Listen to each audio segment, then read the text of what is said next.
Alrighty. Hello everybody. This is Kirusho here, and now, before we do get started, let me give a brief little review. In the last part, we had a number of events happening. Now, Deku, he had a lot going on. Bakugo and Ochako were talking about a few things. The situation going on with Davrum was one of them. They learned a lot more about the Demon Lord. Davrum, aka Valin as she used to go by, in her mortal incarnation, she mentioned a few things she knew about the organization. She was number 5 in it, and the Demon Lord did not trust her with a forbidden magic. Now, the Demon Lord might be a fallen divine, one who's existed for thousands of years. And over the course of history, they've been trying to gain back their power. This is a rather odd thing to learn. He might be either the god of demons or the god of curses. In Izuku, he's heavily leaning towards one of those. Right now, he is trying to deal with a situation where one of the lords of hell, under mysterious circumstances, quote unquote, was killed. And that has him concerned. People within the first layer are causing a bit of problems, and one of his people had to go handle it. Deku brought the idea of causing more chaos in hell. Take out a few more of the lords of hell while he's expecting it, and get him to put his guard up more. Get him to think that he'll encounter them now. Meanwhile, while his castle is in the abyss, they can try and handle the dead god.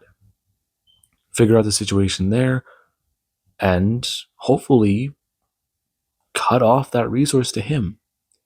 If they can successfully do that, then they will cripple his power. He already possesses Kirishima's body, and whatever he's doing in the abyss cannot be good. Even Davrum knows it's something malicious and suspicious. Now, Deku, he went to go talk to Atrig about the situation with Davrum and where she might be staying. And whenever that happened, Indra's eggs hatched. Now, meanwhile, there was Bakugo Katsuki, who he went to go meet up with a friend he met more than 2 decades ago, Usin Druso, the man who is trying desperately to have a plan, since he's spent so long planning for it. Now, let's currently pick up the next following morning. Deku, he does have a lot of things going on. He did decide to spec into that skill Ochako talked about, dual body, and the description of that skill is very interesting. It's allowing you to sever your consciousness into multiple fragments, and you are aware of their movements, their actions, everything. It's like a hive mind skill, though it does rely on your mind stat in order to function properly. And if you do want to multitask more, it better be high. Though that kind of is very funny, as right now we do have where he does go to sit there in Granala. The castle, it's already been built, and people have already started moving back and have begun rebuilding their homes. It's going to take a bit more time, but within the next upcoming days, with the speed they're going at, it's going to work. It's going to get done. And Deku, he does go to sit in the courtyard, telling Shomo that right now they've got a lot to do, though it's not going to be easy. And he does get a turn to his student. Right now, the young man going to sit there and trying to get used to the weights Deku has given him. The training bands covering his tattoos and the weights that make him walk a little awkwardly when he does try to lift his feet. And Deku does get to tell him. Right now, he's got to catch up physically to his magical power. Since, if his magic can be used to increase his body, but his body can't handle it, he'll suffer massive repercussions. It's all a part of balance. And he does got to bring his hands up. Right now, sipping from a cup of tea and telling him about it. And Shomo, he does go someone glare back at Deku, who does go to express.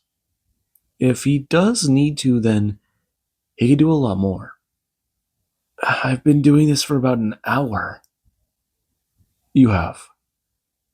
I'd say you've earned a bit of a break. Though, give me one more lap around the castle. Him going to sip his tea before telling Shomo. If he can do it in about, let's just say, before he expects it, then he can take a little bit longer of a break. They really should start checking up to see how they're doing with the business district. He does know that the royal court, they have funded the repairs of Granala, and they're probably wanting to get those businesses back up and running. They should probably also check out the guild. If they do need to, they can take off those weights for a little bit and let them have the lighter ones. Really? Yeah. I know I haven't really been around much for your training, so I'm trying to change that. Though, I'm also a little busy with something. Him looking back down at the book about spiritual-based magic before telling Shomo. He's going to be looking into this for right now, so he can just go ahead and run along now. And the kid does go to turn. Deku glancing up and gonna watch as the kid does go to run off. And right now, he does go to read along with the book. He looked into it a bit more last night, but it's interesting. The other books are quite interesting as well. He cracked open that one book about the races of the realm, and he definitely did discover a lot of interesting facts. I mean, he's never ran into a centaur. And ironically, that thought is weird to him. I mean, it's a centaur. He's met spider people, lizard folk, dragon folk, angel people, demons, devils. He's even run into a fucking succubus, but a centaur he finds weird. He's literally met a Lachey, and the Fae, and the Eldians. Huh. It's the simple things that are feeling weird now. That on his mind. Though Deku, he does gotta look back down, reading over a few of these techniques he feels like he could possibly achieve. Some of them are based in shamanistic styles of magic, though some are far from it. They look stuff more like from what Voss was trying to teach. His monk-like arts. If he's right, this could be a book written by a shaman who either knew both techniques or combined the two. Turning your physical self into a weapon of spirits. Communing with them, talking with them, making deals with them, bargains, and, well, even taking their power. It's kind of beautiful. Though he wishes he knew a bit more about this sooner. Right now, him going to sip his tea and go to turn his head, wanting to see what the original is currently up to. And we do cut over to Atrig's lair. Deku, he does go to someone sit there holding on to one of the kids as he does look down at the bit of the chaos that is going on. Right now, the dragons are all there. And there is where I believe its name is Kalor or Kiros. Kiros is right, I believe. He does go to someone sit there with Besla and Atrig. All of them around the table as Indra does hold another one of the kids. Currently talking about it.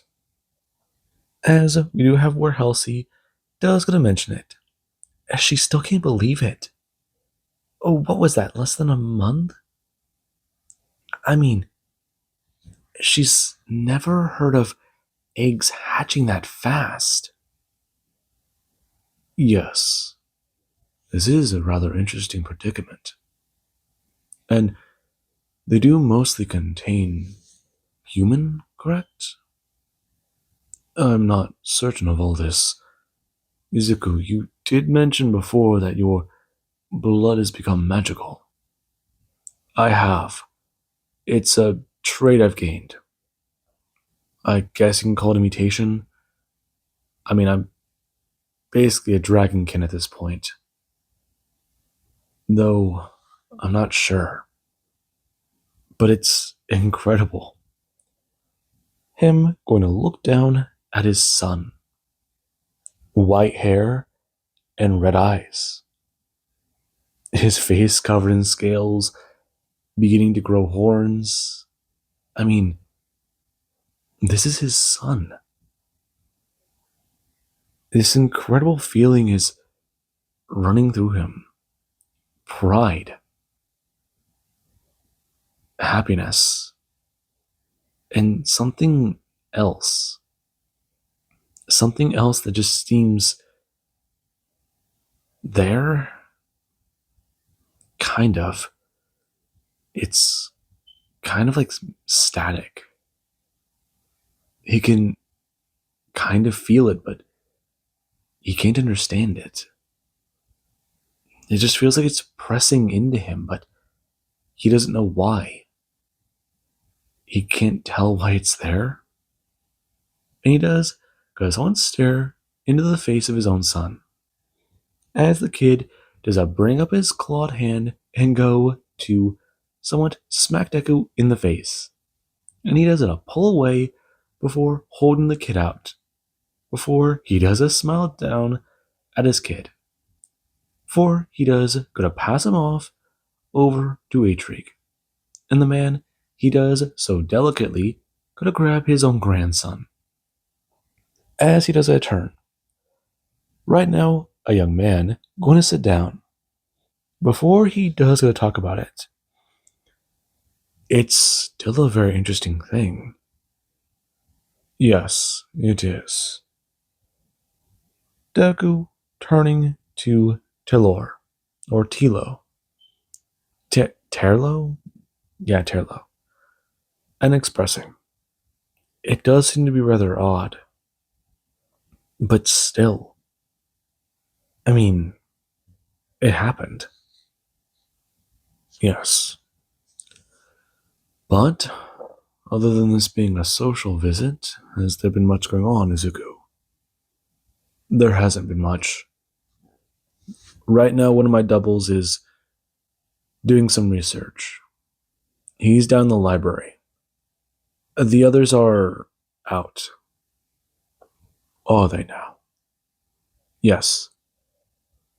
The tiefling that was posing as a dragon. My double is taking its place. What do you mean? Sorry. Didn't get much sleep last night. I could tell. Although you've had a lot of excitement. We all kind of have.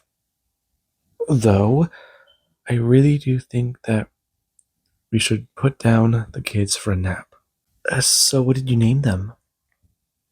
Deku turning his head, seeing one of Kuros's kids who's a little bit more energized. And he does watch the hatchling running around.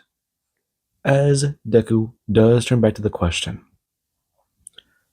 Torislav, this is him in my arms.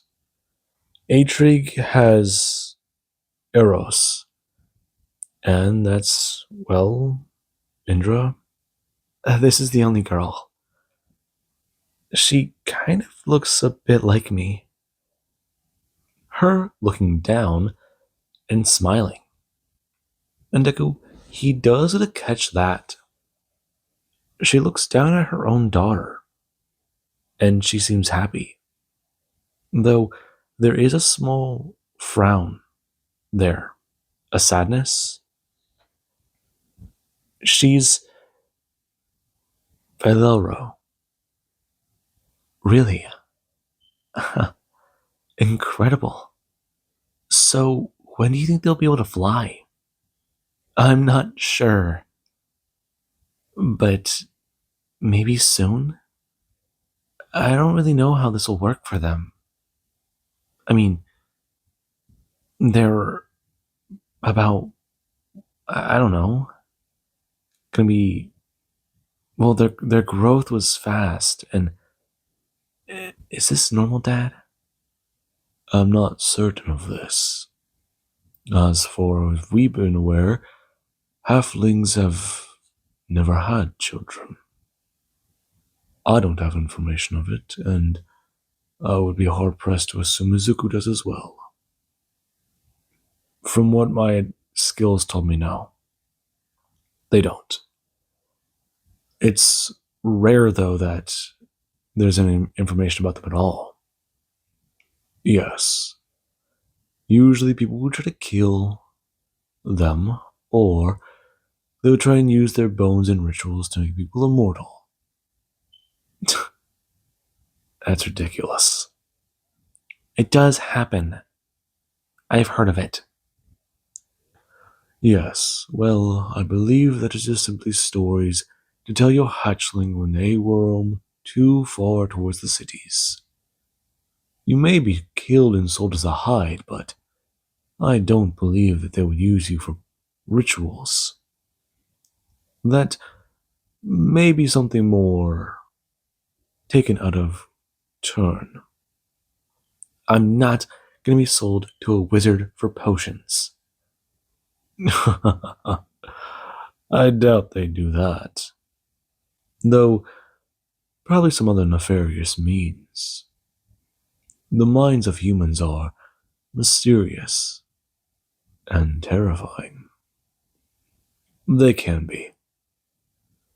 Though, that does make me question a few things.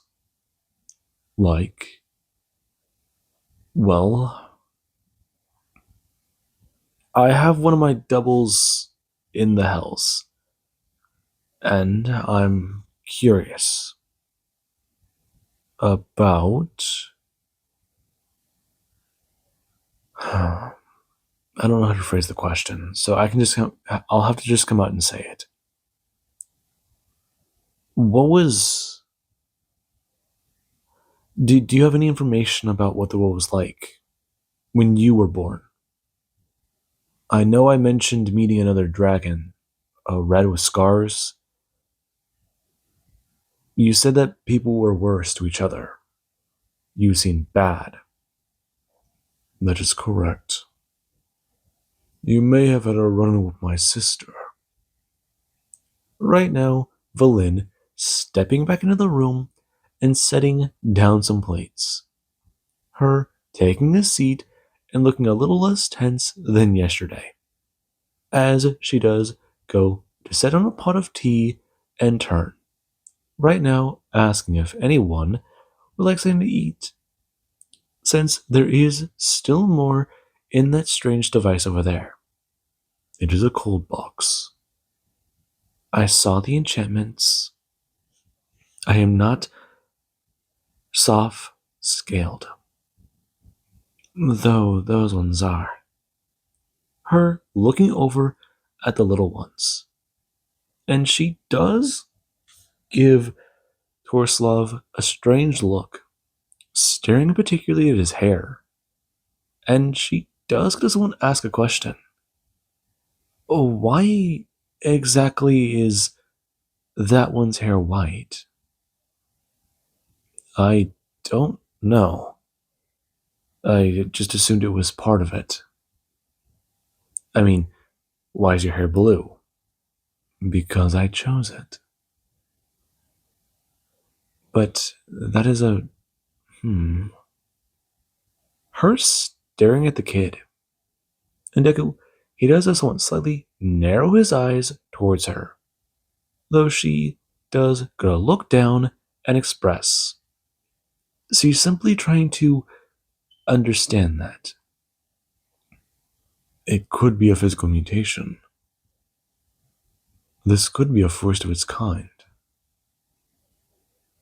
Possibly, but I'm not certain.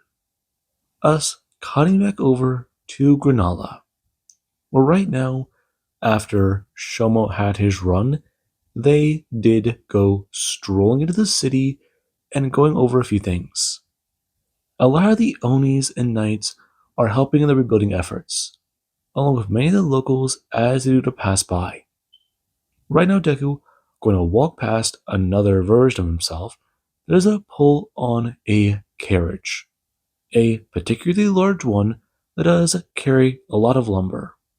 Him raising his voice as he does going to call out for people to come and grab some if they need it.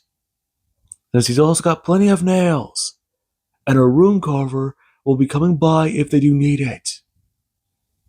People nodding their heads and shouting back.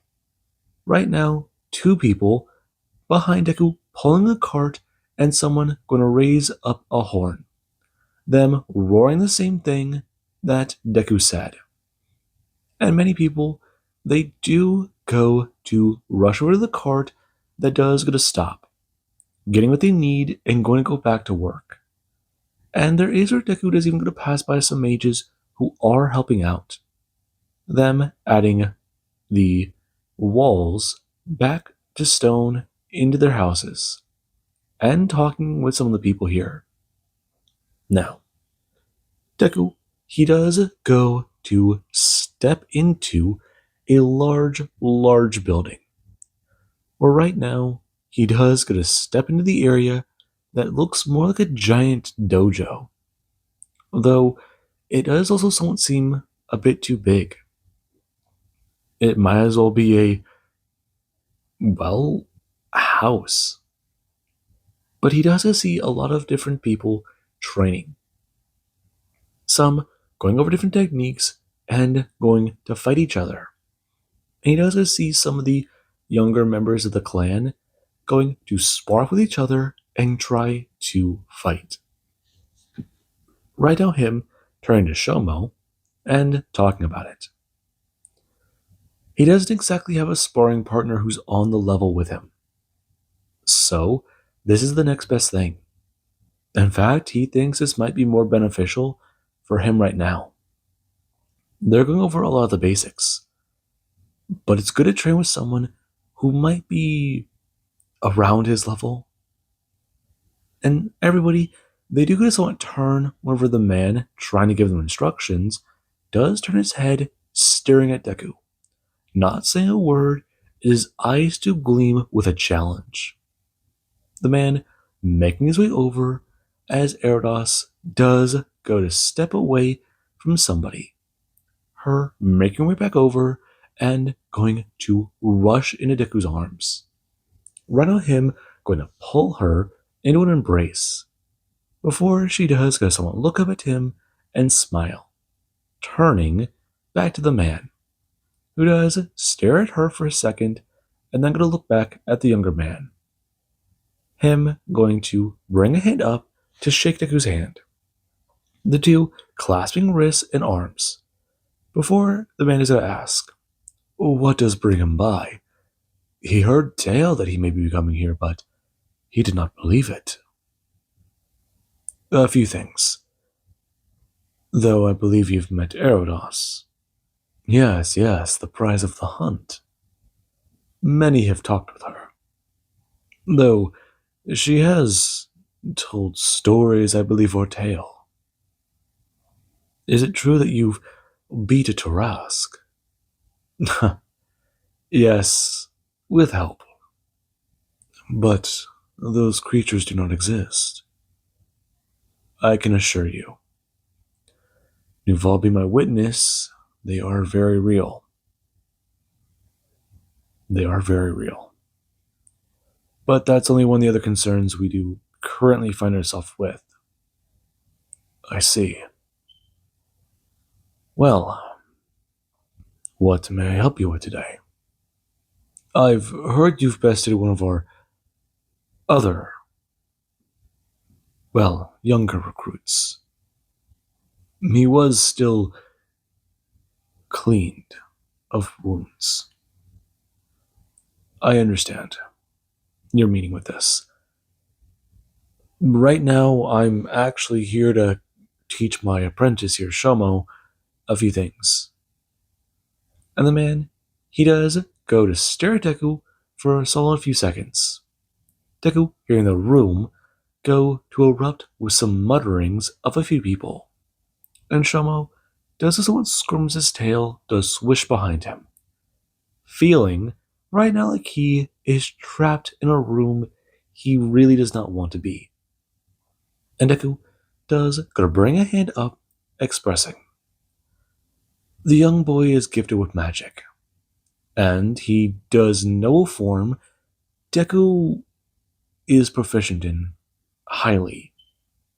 In fact, he would like him to learn more about combat magic as well, and using it in practice. The boy might be a powerful mage, but no apprentice of his is going to be learning like that. I see, yes. You must have done something mighty to gain his attention. Tell me, what did you learn? Perhaps if the man cutting himself off, as a glare from Deku does go to make him back down a bit. Him clearing his throat and turning, as Deku does a look into the room of people who do go to glare at Shomo and Erodos. Right now, Deku going to express, clapping his hands and stepping forwards, about if someone would like to fight his apprentice. In fact, he believes that that could be a very good skill set. Someone to train with him and show him where he's at. Him looking on the crowd and seeing a bunch of kids go to raise up their own practice weapons.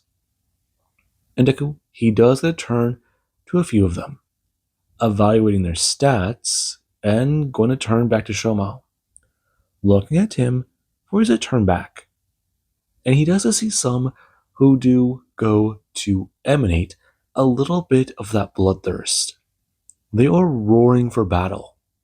And the idea of fighting the hero's apprentice, proving that they could be better and possibly take his place, is something they all do currently have in their minds. Deku even seeing a few non-Onis raising their weapons and curious about this. He does a look among the crowd before he does go to express, turning and going to create a small stone in his hand, going to raise it up to the crowd and toss it backwards with 2 fingers, before they do someone scurry forwards trying to catch it, though it just fly through the air, arcing left, it raising up and then going to fly backwards. Before someone, they do going to bring up their weapon and go to catch it. Right now, it going to hit the front of their sword as it is a bash off the side. Right now, it beginning to roll towards the ground as the person does a rush forwards and grab it. Right now, them jumping up as Deku does a turn back to Shomo, who does see a young boy around his age go to step forwards, though he does have a bit more muscle clearly packed onto his frame. And Shomo does go to look back at Deku as he does bring up a hand. Right now, going to have vines erupt from his wrist and palm.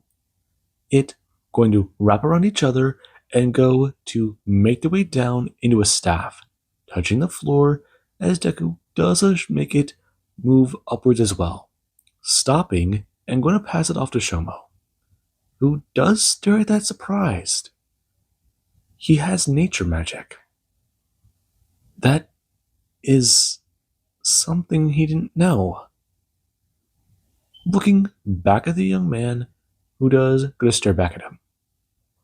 And the kid does step forwards, carrying another staff. Though this one, it is made of a form of metal. And Deku does get to tell Shomo about what to do. Right now, this will be an interesting test to see where he's at. And Shomo promptly does go to lose. Right now, Deku watching the kid go to block the first strike, but get alarmed where he was kicked in the gut. Him being sent flying backwards, crashing to the floor. Deku healing him, and turning to see the kid go to make his way over to Deku, puffing out his chest. Him going to raise his palm flat to the kid, before turning back to Shomo and going to gesture with his head. Him looking back and seeing the kid get up and go to raise the staff. Him going to wipe the blood that was healed away from his nose. And he does go to stare the kid down. The round starting again. And Deku, whenever he does go to watch Shomo lose again, he does go to look at another combatant. Him gesturing someone else forwards as they do not fight again. And this time Shomo, he does go to have the person fighting with him show a bit more restraint. They don't go straight for an attack. They start out slow. And they do want to try and see if Shomo can get used to a weapon he may be unfamiliar with. Deku nodding his head to the person, who does get a somewhat glance over at Deku and get somewhat hit in the stomach with the front of a staff. Them going to somewhat kill over forwards as the wind is promptly knocked out of them. Before Shomo does a step backwards and bring the staff up, trying to smash it down on the person's back before they bring up their weapon and go to block the attack, but go to feel the staff in their own hand go a bit more off balance to the side. Right now them going to suck in a breath and turn, trying to smack Shomo in the side of the head as the kid actually does someone dodge backwards. This time, them intending that to be a strike that could have taken Shomo out of the match. And Deku does watch Shomo go to raise his staff and predict the next attack. Though he does someone jump backwards when he doesn't see the person's foot turn. Right now them going to stab the staff out forwards as Shomo is knocked backwards to the ground again. Though this time the person, they do have the respect to step forwards and help Shomo get up from the less than forceful kick. Now, Shomo, he does take a minute after Deku does a walk over and heal him again, before talking about it. Does he see how quickly now things can get bad? I do. My gut still kind of hurts. That's psychological.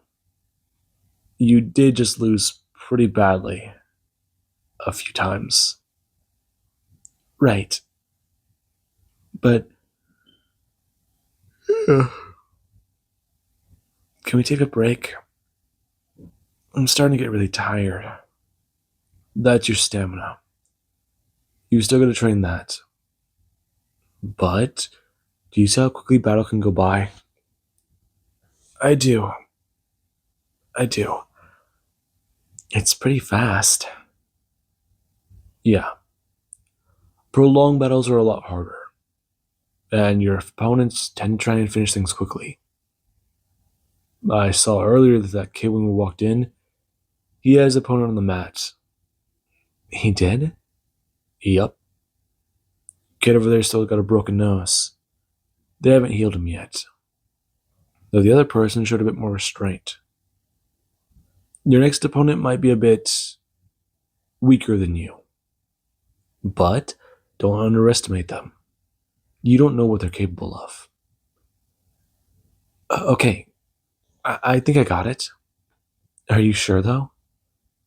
I'm pretty sure. Trust me. Him going to sit there for a minute and talk with Shomo. Him raising his hands and give him a bit more advice as to how to actually hold a staff. And the kid does understand. His next opponent being a human kid who does his own step forwards. Rhino him going to look around as some people do begin to make comments about what they see going to happen. Since it looks like this kid might finally get a win. And right now he does watch the battle begin to start. The two staring each other down and holding their own weapons. As the kid does a look over at Deku, as Deku does gesture for the kid to keep his eyes on Shomo. And Shomo does a rush forwards, trying to thrust his staff out into the kid's gut. But the kid, he does raise his own staff and go to step to the right. Him going to swing out the right side of it towards Shomo to hit him in the side. Though this time Shomo, he does go to duck. Him going to dodge the attack as he does go to kick out with his staff to the kid's right leg. Him hitting him in the shin as the kid is a fall forwards.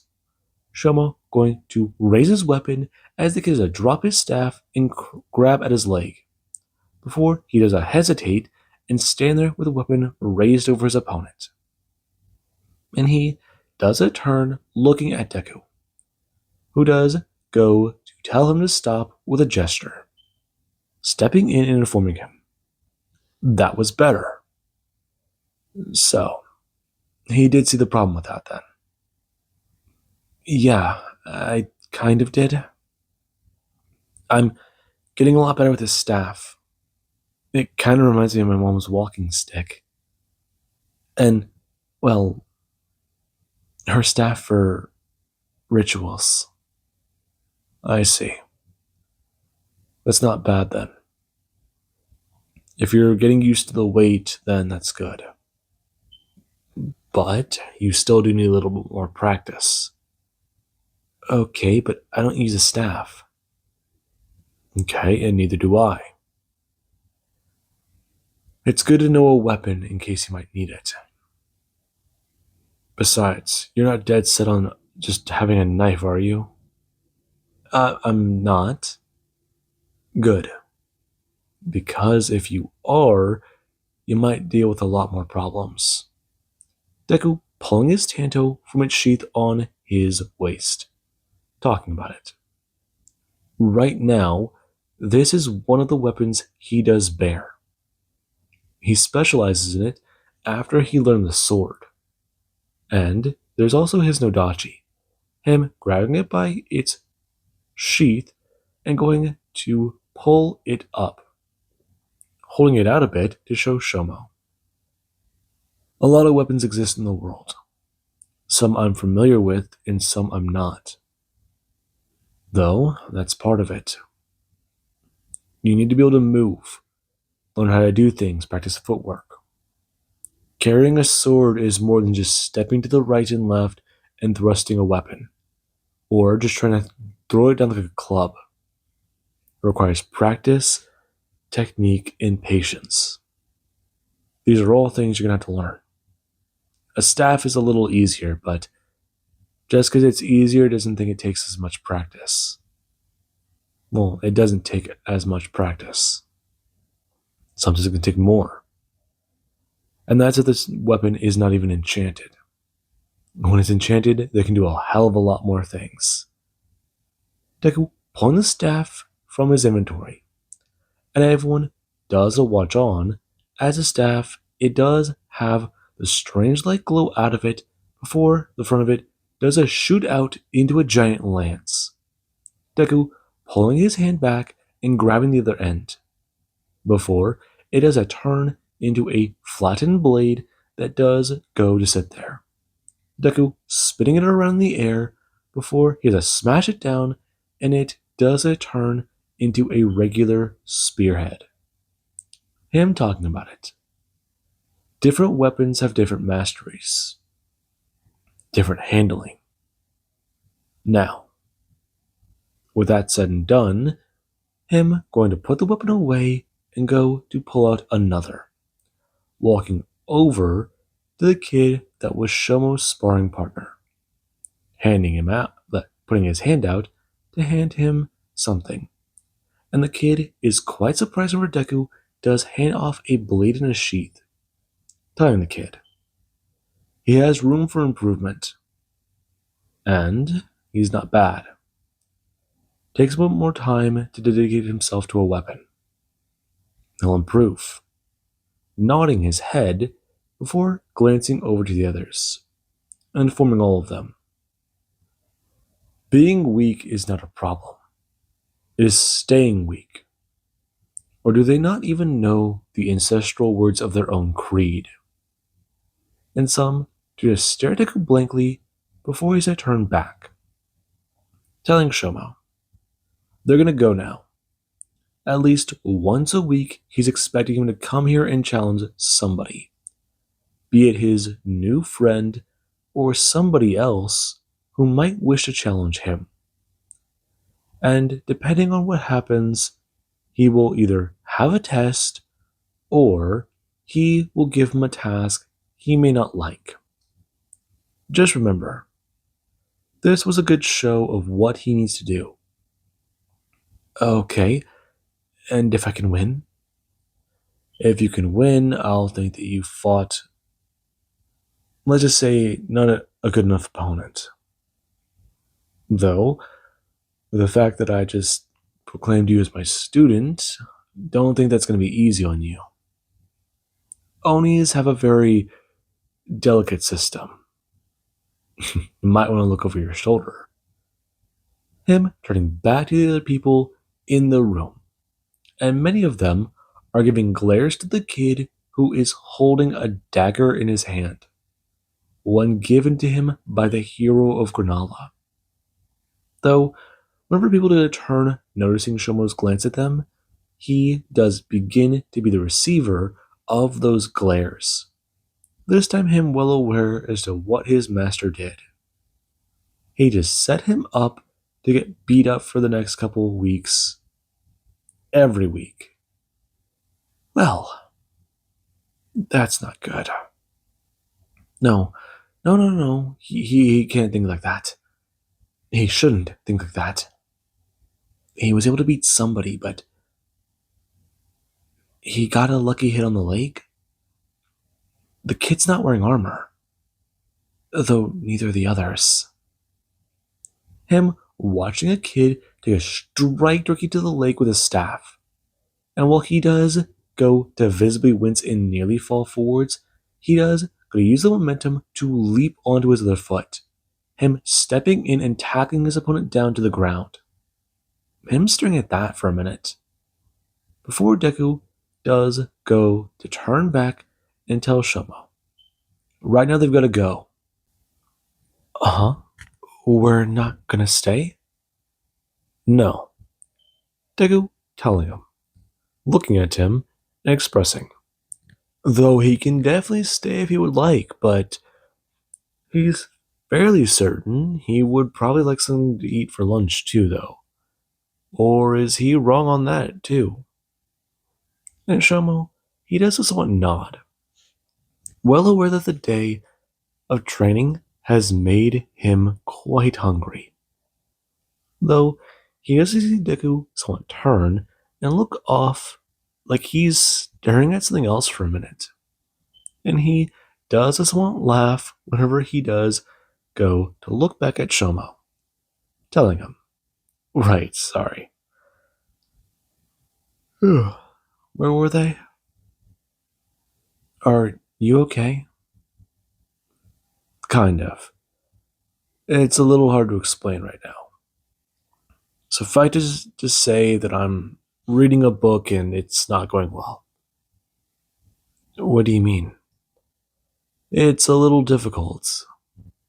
And some of it is interesting, but the other portions of it are odd. One's also talking about a joke one god made to another in ancient history, and I'm not sure if I can really read that one right now while also reading another. But how are you? I know you said you had a double skill, but I'm confused. You shouldn't be. Maybe one day, if you do reach the status for it, I'll teach you how to use a skill. It won't be easy, but I'm sure you could. Okay. Him still staring at Deku in a bit of surprise. And he does express, come on now. He's pretty sure people are still trying to fry up that damn Kraken. And it is probably still good. Run out of them, making their way through the city, and finding the people who do still have the Kraken preserved using magic. And they are quite happy when they do to see Deku. Them giving him a large portion, and then going to give Shomo and Erados a large portion as well. Deku even mentioning to send some over to the large building with the Onis. They do have their own training going on.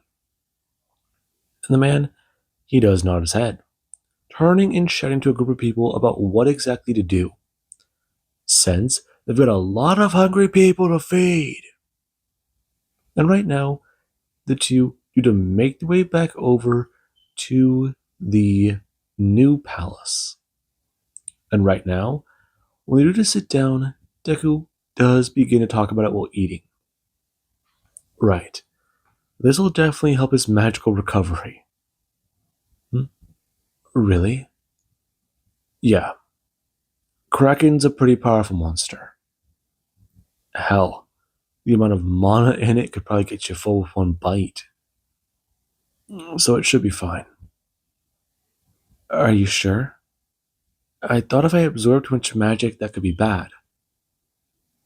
No, cultivating too much magic can be bad. Though, that's a different thing. Eating magical creatures and trying to cultivate your own magic are different. That magic can flow through past you naturally and resonate back into the ground or back into the air. It might even come out when you burp, unironically.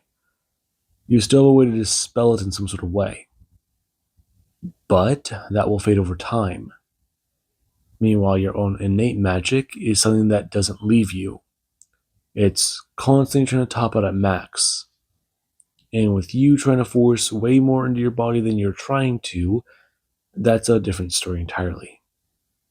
The idea that you're talking about is misunderstood. It's not uncommon, actually, but if you have a better understanding of magic and how it does work, then you'll understand. I see. So, our bodies will break down the food, but the magic won't be broken down?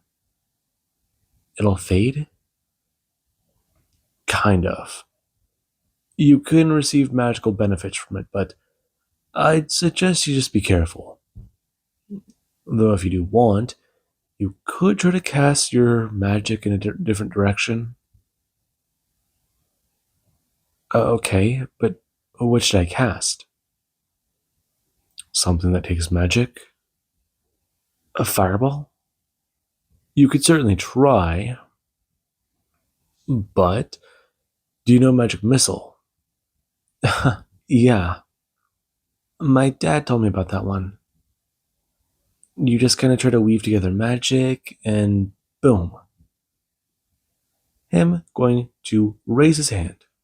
And Deku, he does it'll hold his palm out, telling him, right. Well, does his mom know the spell? Yeah, a lot of people do. Well, good. Focus that power you have into the magic missile. All of it. And if you do want, you'll be able to cast multiple times.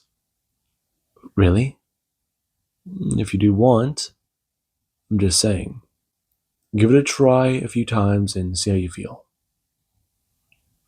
Deku, watching back as his apprentice, he does go to do this. He does cast Magic Missile until his magic is going to run out, and he does stand there, being able to fire off 5 different missiles as he does a look back at Deku, going to eat some of the Kraken bits in his stew. And whenever he does go to raise his hands, he does feel like his magic is back at full. And that feels off. It feels weird. Though he does get to empty his mana reserve and go to try and eat the food again. Him doing this 2 more times before Deku does when he's just going to set the kid down and tell him to eat. And he does understand. Right now, them going to continue with some physical training and even some magical training. As by the time Shomo is sent back home, he is exhausted. And it definitely was considered a good session for the day. Now, Deku, he does go to reappear back in Atrio's library. Right now, him with Aerodos, who does go somewhat lean on the table and begin to talk about it.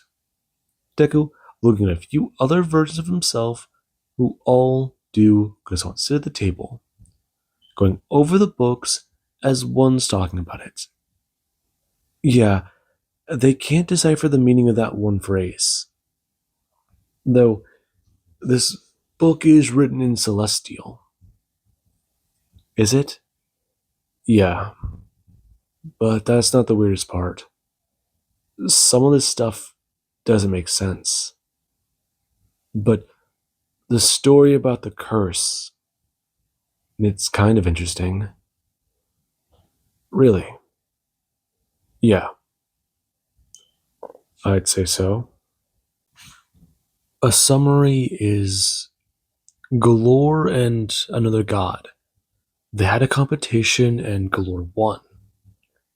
The challenge was easy for him. The other didn't like his, what was the correct word?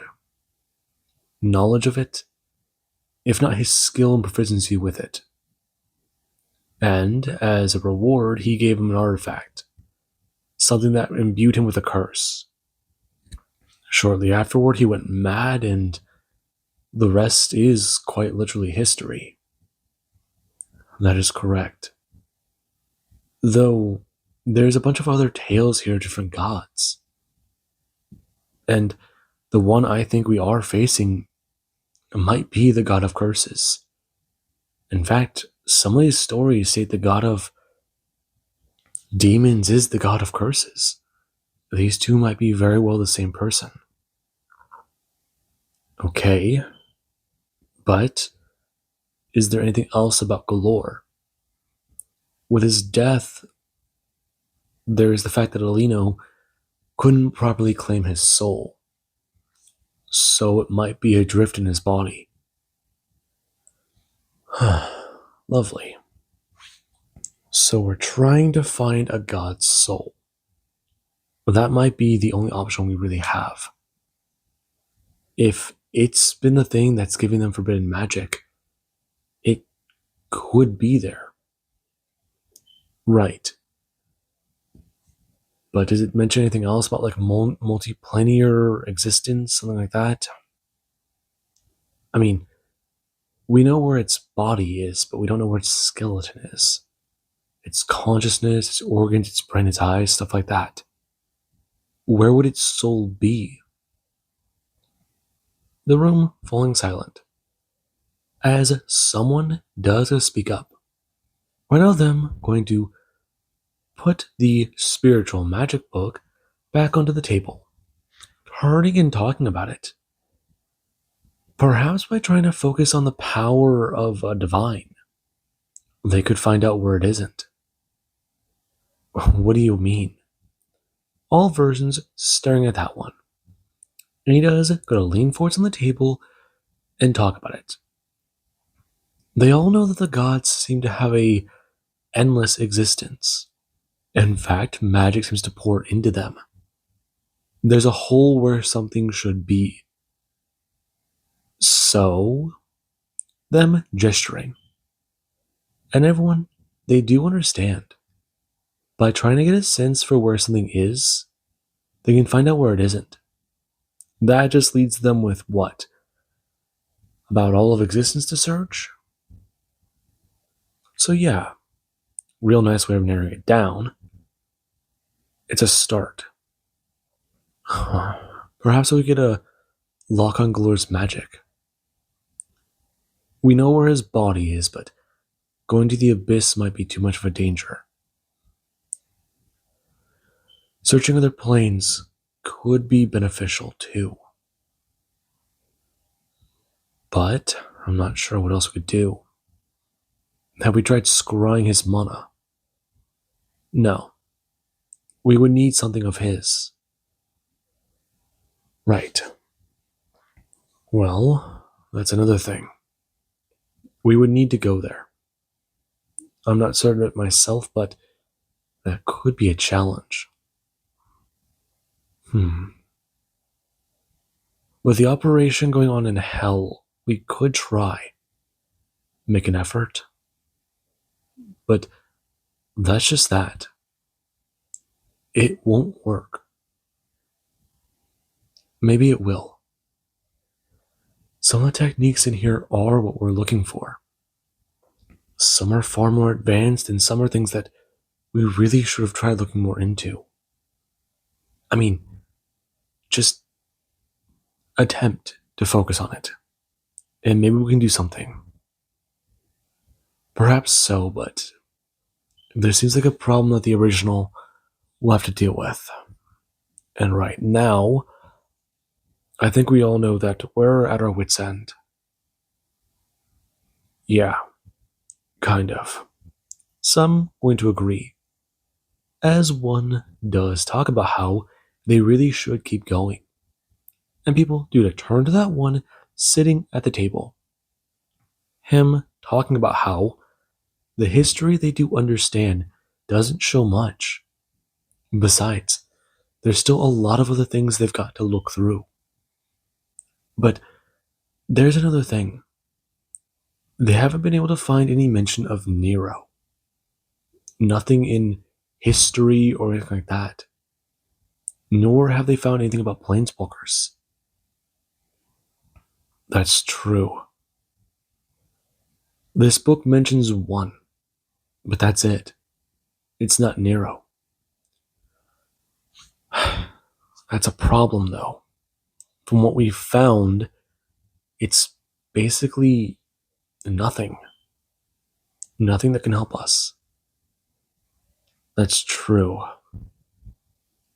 But we did mention M. Sarah. We did. So I think that's the plan right now. When we get the chance, we investigate M. Sarah and see if anything might have changed. We mess with time. Did we? Druso's still alive, we're still here, and everyone we love is still dead. They're not here with us. The ones we have now are all we have. That's another thing. We can all feel it, right? Them all silently nodding with each other, aware of a small bit of fear creeping into their being. And they all do go to vanish, right now dispersing into a small cloud of smoke. As the real Deku, he does somewhat lay there, still half awake. And all the information does come flooding back into his mind. He had a vague sense for it, but now he's fully aware of it. Sarah is a place to search. It's a place to go to check out and try and find more information. He does know the king there. And if he can, they can try and investigate the city. Try and find a look on Nero if he ever found that place. Hopefully he's there in some sort of form. Though, that's another problem. An elf couldn't have lived that long without some sort of curse, without some sort of dark ritual, like necromancy. If that's the case, then they've got a problem. Although right now, he doesn't want to think of that. Right now, he just wants to lay here and enjoy this time he's spending with his family. Right now, Deku going to have his arm wrapped on to Indra's side. And in between the two are the three spawn. And Deku, he does go to look down and see all of them sleeping peacefully. Indra herself is out hard, though she does have her wing somewhat wrapped over and around Deku's back. Her other wing laying on the bed for the hatchlings to sleep on. And Deku, he doesn't really care. Right now, he'll just stay here and keep guard, protect his family. Protect his family. That on his mind. His eyes going to close as he does it to finally get some sleep after being up for way too long. And with that being said, I hope you guys enjoyed and have an amazing day. I'll catch you guys in the next part.